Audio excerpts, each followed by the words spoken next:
Alrighty, the ISSC M22. If you're in the market for semi-auto, just a plinking 22, recreational, this is one to look at. I had this for about a year. I've put about 800 rounds through it. It's a decent little gun, It's a lot of people think it's just a knockoff Glock that shoots 22, but this is built to shoot 22. And you can tell that all the effort they've put into making this has paid off. I think there's been a few other generations of it, but this one's definitely a good shooter. The earlier versions had a squared off trigger guard, and I heard they had some reliability problems with the extractor. But other than that, like, this one's a newer one, and this one like never jams. Like, it's amazing. I've had what do you call those? The GSG 1911s. I've had issues with those. In my 22A, like, it was really reliable. But overall, like, it's for pistol, like, 22 pistols can just be a finicky mess, like ammo picking, all that stuff. Well, when it comes down to ammo, though, I've been just sticking with these in my 22 pistols, just for the sake of reliability, and like, there's so much inconsistency in bulk 22, like this. Do not use this stuff in this pistol. I find the case diameter on the M22, this bulk ammo doesn't quite fit in here. Like, it actually jams in the chamber, which is dangerous because I've had misfires and you got still a full loaded round stuck in the barrel. So I recommend staying away from the M22 Winchester bulk. I hadn't had too many problems with Federal, but the Mini Mag, I just run those. It's the most reliable stuff. I haven't had any issues with feeding, like I said. I do get the odd misfire, but this is where some people critique this external hammer on these, but an external hammer on a 22, I think, is a must. Like, when you have a misfire, just like a revolver, you can just cock the hammer again and see if it goes. And the majority of the time they do.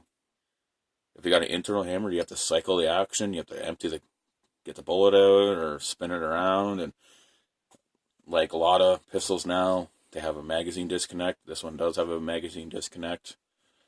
But with this, you just cock the hammer and bam, you're done. No messing around. A lot nicer. Especially if you're a new shooter and not 100% comfortable when it comes to handling misfires and stuff. Especially when you get into a 22, it's one thing that you'll gain experience on, is handling misfires and ammo issues. But this external hammer definitely makes life a breeze with this.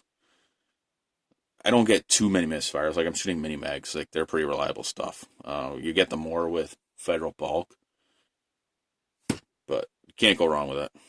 It's got a decocker, which is also a nice thing to have in a 22. No, you never want to get in the habit of dry firing 22s. This one, you could. The firing pin does not contact the end of the chamber, so you can dry fire it, but I like being able to decock it. That is super handy. Like, especially when you're storing it.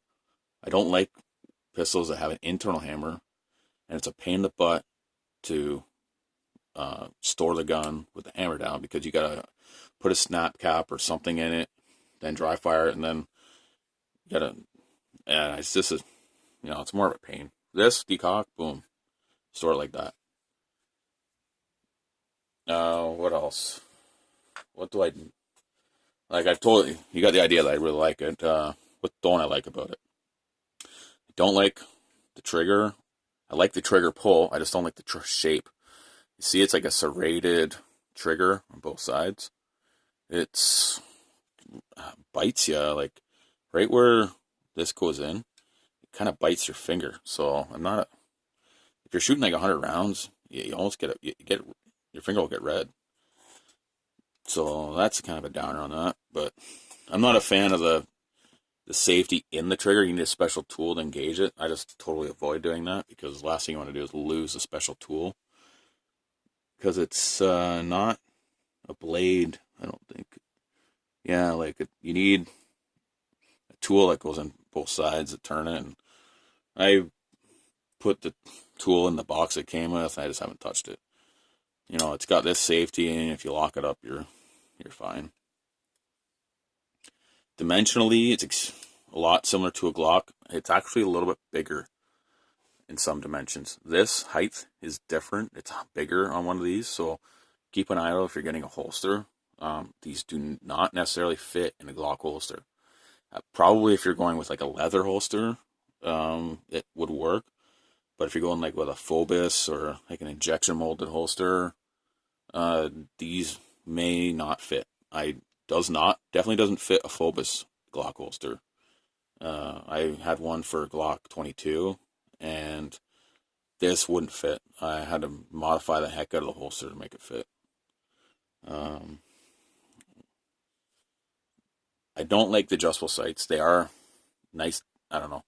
To me, sights should just be lined up straight, and you just got to learn to shoot. Adjusting sights because you pull when you shoot, it's just, I don't know. You can keep them in the middle all the time. You just get used to that. I don't like the sight just because this sight is a little cheap. It does tend to walk itself back and forth. It's not, the screw doesn't have a lot of tension, like it's not retained, so vibration may walk the sight back and forth. It's not hard to move it back.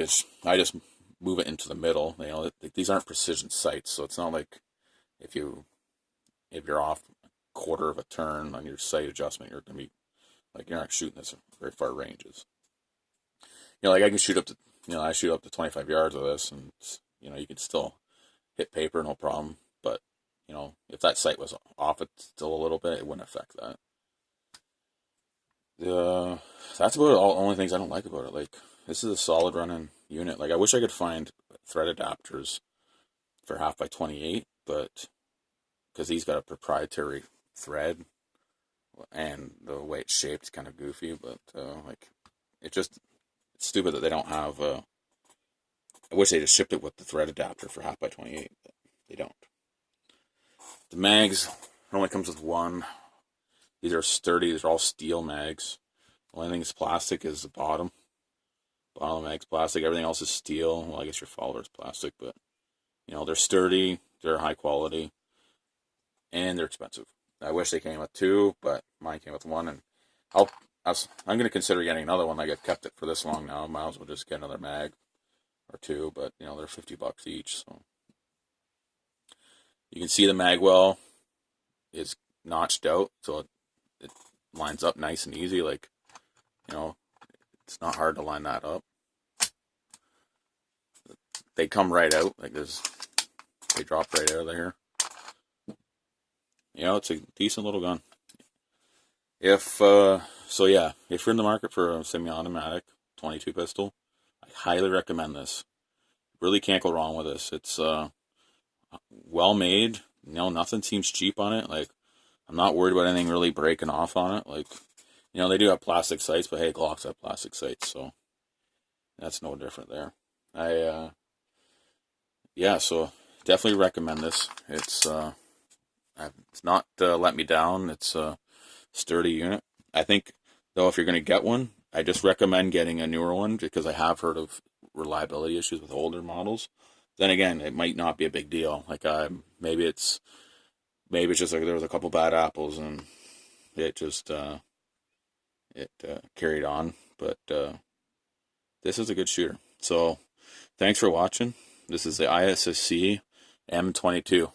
Definitely highly recommended. Thanks for watching.